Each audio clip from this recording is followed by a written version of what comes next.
আমাদের শরীরে অগ্ন্যাশয় নামক এক অর্গান থাকে। এই অর্গানের ভিতর 3 ধরনের কোষ থাকে। এই 3 ধরনের কোষের মধ্যে বিটা সেল নামক এক কোষ থাকে, যার মাধ্যম থেকে ইনসুলিন তৈরি হয়। আমরা যখন খাবার খাই তখন তা হজম হয়ে গ্লুকোজ বা চিনিতে পরিণত হয়। এই গ্লুকোজ শরীরের কোষে প্রবেশ করে এবং আমাদের শক্তি যোগায়। অগ্ন্যাশয় থেকে তৈরি হওয়া ইনসুলিন এই গ্লুকোজকে কোষের ভিতরে প্রবেশ করতে সাহায্য করে।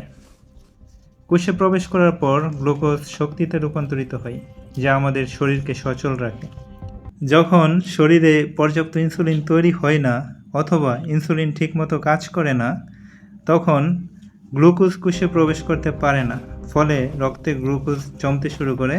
এই অবস্থাকেই ডায়াবেটিস বলা হয়। পরবর্তী ভিডিওতে আপনাদেরকে জানাবো ডায়াবেটিস কেন হয়, ডায়াবেটিস কত ধরনের, এবং ডায়াবেটিস হলে আমরা কি কি নিয়ম মেনে চলতে পারি।